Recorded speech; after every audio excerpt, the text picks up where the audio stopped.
Howdy minions, goons, and future servants of the Nimzy Nova Empire. Being it's the beginning of the week, there isn't much news to talk about yet. People have only been back to work for about a day now, but there is some compounding news, so some news that I missed, combined together. If you're worried that you weren't going to be able to get your hands on a Switch 2 like I was, which is why I ordered the version with Mario Kart in it, hoping that if I bought the more expensive one, it would be more likely that I got it, well, good news. You might not have to worry. Nintendo has been manufacturing Switch 2 systems in secret since before the announcement earlier this year.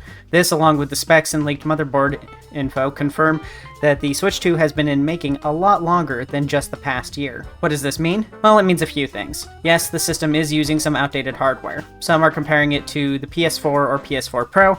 Considering this is a handheld console, that sounds like a good thing to me. I still play my PS4, and it's still a very capable system. Due to the unavailability of the PS5 for most of its life, due to scalpers, many people are very familiar and comfortable with their PS4. Having that portable is still an upgrade. This also means that Nintendo has had plenty of time to make sure this launch goes as well as possible. Despite that, it seems that opinions surrounding the Switch 2 are pretty negative. But as a reminder, social media and YouTube see better viewership when the subject is negative. The haters want to be validated, and the lovers want to be mad. It also doesn't help that with little in the way of news, there isn't much positivity going around.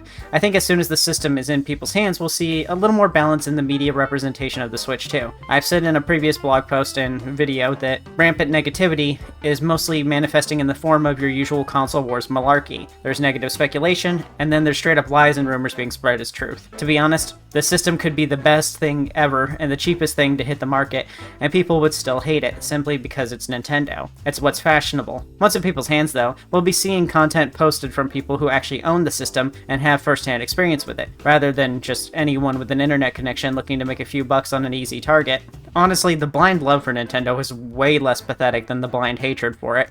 It feels like what many YouTubers are doing is dirty, exploiting human psychology by intentionally making them angry in order to get easy views and money. I wonder if they find making this sort of content is fulfilling, and I wonder what they'll do once everyone moves on from this subject. Bit of a tangent there, sorry. Even though this negativity is spreading, it looks like sales might be unaffected at the moment. Some retailers are struggling to keep stock, so keep in mind that this negativity is just a vocal minority and doesn't actually represent the commonly held opinion, and will likely be swept aside pretty soon upon release, where we'll start to see more moderate and positive voices mixed in. This is because currently the folks don't have much to talk about, the system isn't out yet. And then when those people do have the systems, those people that actually have the systems, their voices will probably start to outrank the people who aren't buying the system at all and are just re-spouting news and, saying it in an angry voice because that's their whole shtick is, being mad. This pre-order issue isn't going to be an issue for long, though. Nintendo said that not only have they been making systems in secret, they have plenty of stock for physical stores too. Even their new store opening in San Francisco will have stock at launch date.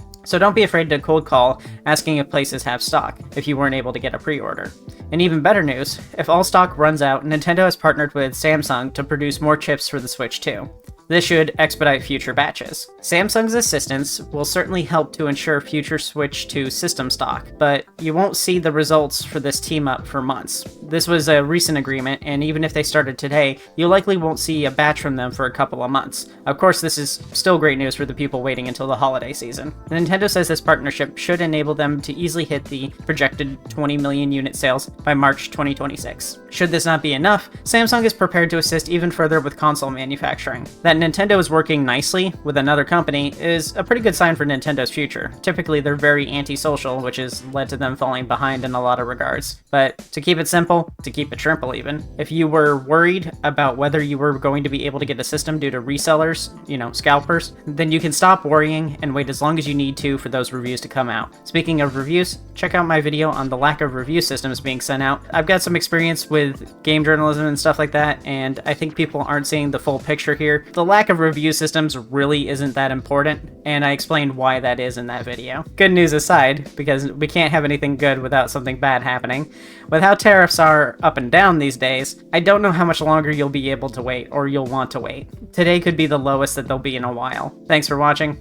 If you're wanting to see a text version of this video alongside blog exclusives like Switch 2 cases are kinda sexy, then check out my blog on nimzynova.com. Some posts have additional stuff that didn't make it into the video, and most videos start as posts that can be